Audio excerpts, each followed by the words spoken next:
Hello friends, I am Tanisha Gangrade and you are watching TG Agri। Friends, आज हम लोग genetics के first lecture में बात करने वाले हैं टर्मिनोलॉजीज के बारे में। आज हम इसके बेसिक जेनेटिक्स की टर्मिनोलॉजीज को डिस्कस करेंगे। तो वीडियो हम शुरू करते हैं, पर उससे पहले आप हमारे चैनल को सब्सक्राइब करना ना भूलें।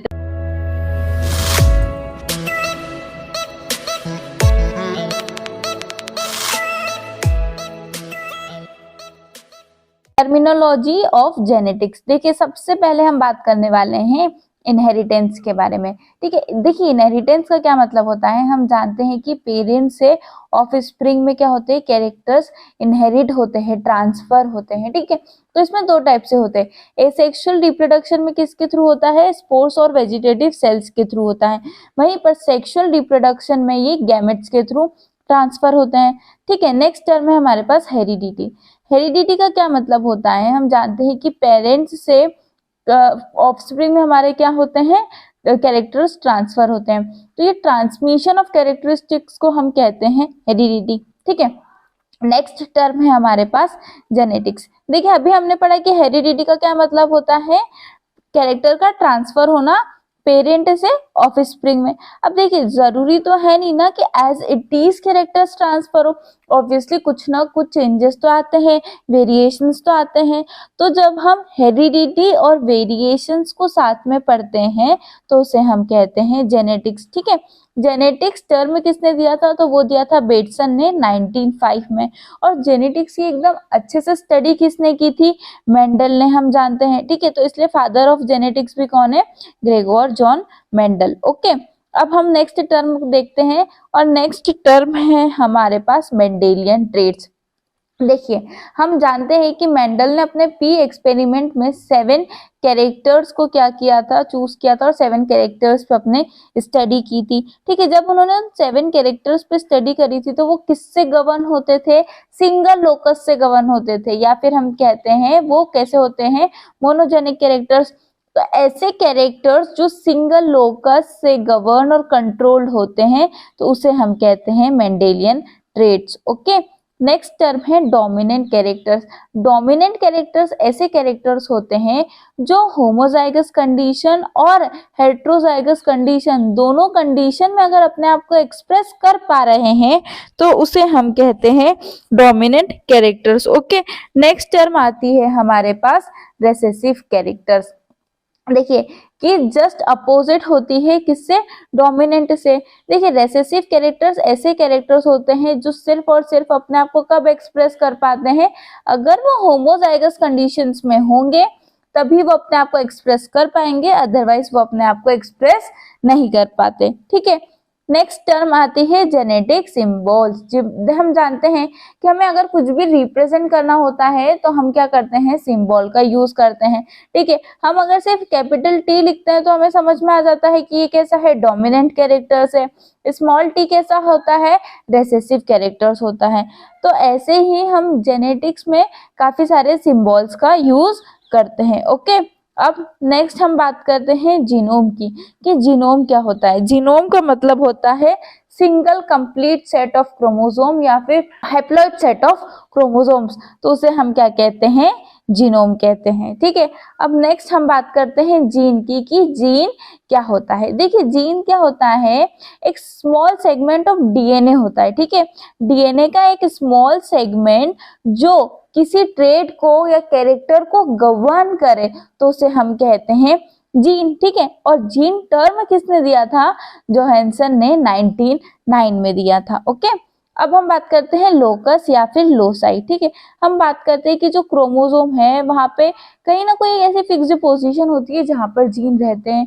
तो एक ऐसी पोजीशन जहां पर जीन लोकेटेड होते हैं तो उसे हम कहते हैं लोकस या फिर लोसाई। देखिए, जो लोकस है वो सिंगुलर टर्म होती है और जो लोसाई टर्म होती है वो एक प्लूरल टर्म होती है। ओके, नेक्स्ट टर्म आती है अलील्स या फिर एलिलोमॉर्फ। देखिए, जब हम दो अल्टरनेटिंग फॉर्म ऑफ जीन को क्या बोलते हैं, एलील्स। देखिए, जैसे कैपिटल टी और स्मॉल टी, ये कैसे है, एक अल्टरनेटिंग फॉर्म ऑफ जीन से, तो उसे हम क्या कहते हैं, अलील्स कहते हैं। ओके, नेक्स्ट हम बात करते हैं होमोजाइगस के बारे में। देखिए, होमोजाइगस का क्या मतलब होता है कि जब एलिलिक पेयर कैसे हो, आइडेंटिकल हो, तो उसे हम कहते हैं होमोजाइगस कंडीशन। जैसे कैपिटल टी, यहाँ पे क्या है, दोनों आइडेंटिकल है तो उसे हम कहेंगे होमोजाइगस। यहाँ पे दोनों रेसेसिव है, मतलब दोनों ही आइडेंटिकल है, तो हम क्या कहते हैं, होमोजाइगस कहते हैं, है ना, ऐसी कंडीशन को homozygous condition. Next is heterozygous. देखिए अभी हमने कही की थी होमोजाइगस जब कैसे हो, आइडेंटिकल हो, और जब दोनों एलिलिक पेयर डिफरेंट हो तो उसे हम कहते हैं हेट्रोजाइगस कंडीशन। ओके, अब नेक्स्ट टर्म की हम बात करते हैं फिनोटाइप। फिनोटाइप का मतलब क्या होता है, फोटो, मतलब आपका एक्सटर्नल अपीयरेंस कैसा है, तो उसे हम कहते हैं फिनोटाइप। ठीक है, नेक्स्ट हम बात करते हैं जीनोटाइप की। Genetic constitution of an organism. Genetic constitution का मतलब क्या है कि वो होमोजाइगस है, वो हेट्रोजाइगस है, ठीक है, होमोजाइगस डोमिनेंट है कि होमोजाइगस रेसेसिव है, तो उसे हम कहते हैं जीनोटाइप। ओके, अब नेक्स्ट हम बात करते हैं वाइल्ड टाइप की। देखिए वाइल्ड टाइप ना मोस्ट कॉमन फिनोटाइप होता है ना। वाइल्ड टाइप जब इवोल्यूशन हुआ था तो वो जो आए थे तो उसे हम कहते हैं वाइल्ड टाइप। फिर धीरे धीरे उसमें क्या होता है, म्यूटेशन होता है और चेंजेस होते जाते हैं। नेक्स्ट टर्म आती है हमारे पास क्रॉस ब्रीडिंग या हाइब्रिडाइजेशन। हाइब्रिडाइजेशन तो हम जानते हैं बहुत अच्छे से कि जब हम दो डिसिमिलर जीनोटाइप का क्या करवाते हैं, क्रॉस करते हैं, तो उसे हम क्या कहते हैं, हाइब्रिडाइजेशन। और हाइब्रिडाइजेशन से फिर हमारे क्या F1 जनरेशन, F2 जनरेशन, एक के बाद क्या होती है, जनरेशंस बनती है ना। जैसे कि हमने क्या करा, P1 का क्रॉस किससे करा, P2 से, तो सबसे पहली कौन सी जनरेशन बनेगी, F1, फिर इसमें सेल्फिंग होती है तो F2 एंड सो ऑन, ऐसी जनरेशंस बनती जाती है। और F1 को हम क्या बोलते हैं, फर्स्ट फीलियल जनरेशन, वैसे ही F2 को सेकेंड फीलियल जनरेशन। ठीक है, अब नेक्स्ट टर्म है हमारे पास प्योर ब्रीडिंग या ट्रू ब्रीडिंग। देखिए प्योर ब्रीडिंग या ट्रू ब्रीडिंग का क्या मतलब होता है, जब कोई एक इंडिविजुअल सेम अपने जैसे ही जनरेशन या सेम अपना जैसा ही जीनोटाइप प्रोड्यूस कर रहा है तो उसे कहते हैं हम प्योर ब्रीडिंग या ट्रू ब्रीडिंग। अब कैसे, जैसे ये है टॉल प्लांट, तो जो इसकी प्रोजेनी होगी वो भी कैसी है, होमोजाइगस टॉल है ना, ये भी होमोजाइगस है, ये भी होमोजाइगस है, ये पेरेंट है, ये ऑफस्प्रिंग है, मतलब एकदम एक जैसा ही, एकदम ट्रू है, तो उसे हम कहेंगे प्योर ब्रीडिंग और ट्रू ब्रीडिंग। ओके, अब हम नेक्स्ट बात करते हैं मोनोहाइब्रिड क्रॉस की। देखिए मोनोहाइब्रिड क्रॉस का मतलब होता है जब हम एक कॉन्ट्रास्टिंग कैरेक्टर की बात करते हैं तो उसे हम कहते हैं मोनोहाइब्रिड क्रॉस। देखिए जब हम क्रॉस करते हैं तो हम किसका क्रॉस करते हैं, टॉल प्लांट का और ड्वार्फ प्लांट का। यहाँ पे कैरेक्टर क्या है, उसकी हाइट है ना, हाइट है उसका एक ही कैरेक्टर, उसमें दो चीजें, एक टॉल है और एक ड्वार्फ है, तो उसे हम कहते हैं मोनोहाइब्रिड क्रॉस। अगर दो पेयर ऑफ कॉन्ट्रास्टिंग कैरेक्टर्स होंगे तो उसे हम डाईहाइब्रिड क्रॉस कहेंगे। जैसे येलो राउंड, येलो उसका कलर हो गया, राउंड उसका शेप हो गया, है ना, उसका क्रॉस किससे होगा, ग्रीन रिंकल्ड से। वैसे ही ट्राई हाइब्रिड क्रॉस, अगर three pairs of contrasting characters की बात करते हैं तो उसे हम कहते हैं ट्राई हाइब्रिड क्रॉस। ठीक है, और अगर तीन से ज्यादा कैरेक्टर्स की बात करते हैं तो उसे हम कहते हैं पॉलीहाइब्रिड क्रॉस। ठीक है, नेक्स्ट टर्म है हमारे पास रेसिप्रोकल क्रॉस। देखिए रेसिप्रोकल क्रॉस में हम क्या करते हैं, सेक्स को रिवर्स कर देते हैं। अब वो कैसे करते हैं, देखिए जैसे हमने फीमेल पहले कौन सा लिया था, ए, इसका क्रॉस हमने मेल बी के साथ करवाया, फिर हमने क्या करा, सेक्स को रिवर्स कर दिया, मतलब अब हमने फीमेल बी ली है और मेल ए लिया है।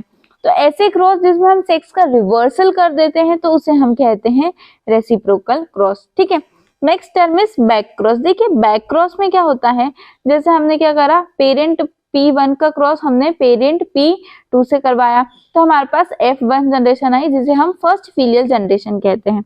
तो जब हम इस F1 का क्या क्रॉस किससे करवाते हैं, P2 से करवाएंगे या फिर P1 से करवाएंगे, मतलब F1 इंटू P2 करेंगे या फिर F1 इंटू P1 करेंगे तो उसे हम कहते हैं बैक क्रॉस। ठीक है, next term is test cross. Test cross का क्या मतलब होता है, जब हम हमारे F1 का क्रॉस किसी रेसेसिव पेरेंट से करते हैं, ठीक है, तो उसे हम कहते हैं टेस्ट क्रॉस। यहाँ पे कंडीशन है कि हम किससे करेंगे, रेसेसिव पेरेंटल टाइप से ही करना है, तो उसे हम कहते हैं टेस्ट क्रॉस। देखिए टेस्ट क्रॉस के थ्रू हम लिंकेज को भी ये डिटेक्ट कर सकते हैं। ठीक है, तो ये बात हमने करी टेस्ट क्रॉस की। Next term is anthropogenetic. देखिए एंथ्रोपोजेनेटिक का क्या मतलब होता है, जब हम जेनेटिक हेरिटेज के बेसिस पे ह्यूमन बींग्स के ओरिजिन एंड डेवलपमेंट की स्टडी करते हैं तो उसे हम कहते हैं एंथ्रोपोजेनेटिक। इसमें हम कौन सा माइटोकॉन्ड्रिया यूज करते हैं, तो मैटरनल माइटोकॉन्ड्रियल डीएनए का यूज करके हम इसकी स्टडी करते हैं। और इसमें ये पाया गया है कि आज हम मतलब जितने भी पॉपुलेशन है वो एक दूसरे की क्या है 22nd कजिन्स है। ठीक है, तो वो सब एक दूसरे के 22nd कजिन्स है जो अभी हम यहाँ पर पॉपुलेशन प्रेजेंट है। तो ये भी हमने देखा एंथ्रोपोजेनेटिक। तो फ्रेंड्स आज हमने जेनेटिक्स की एकदम बेसिक जितनी टर्मिनोलॉजीज है उसे डिस्कस किया। आई होप आपको हमारी ये टर्मिनोलॉजीज वाली वीडियो पसंद आई होगी। और अगर आपकी कोई भी क्वेरीज है या आप और भी टर्मिनोलॉजीज पर वीडियो चाहते हैं तो आप हमें कॉमेंट करके बताइए, हम जरूर वीडियो बनाएंगे। फ्रेंड्स अगर आपकी कोई भी क्वेरीज हो, डाउट हो, क्वेश्चन हो तो आप हमें यूट्यूब पर कमेंट करके पूछ सकते हैं। साथ ही आप हमारे इंस्टाग्राम पेज और फेसबुक पेज को भी फॉलो कर सकते हैं। और इसके साथ आप हमारे व्हाट्सएप ग्रुप और टेलीग्राम चैनल को भी ज्वाइन कर सकते हैं, जिन सभी की लिंक हमने डिस्क्रिप्शन में दी है। और साथ ही हमारी वेबसाइट भी है tgagri.com करके, जहां पर आपको एग्रीकल्चर की सारी पीडीएफ बहुत ही ज्यादा प्रॉपर मैनर में मिल जाएगी। तो आई होप आपको आज का वीडियो पसंद आया होगा। इस वीडियो को हम यहीं खत्म करते हैं, पर उससे पहले stay healthy and stay happy. Thank you.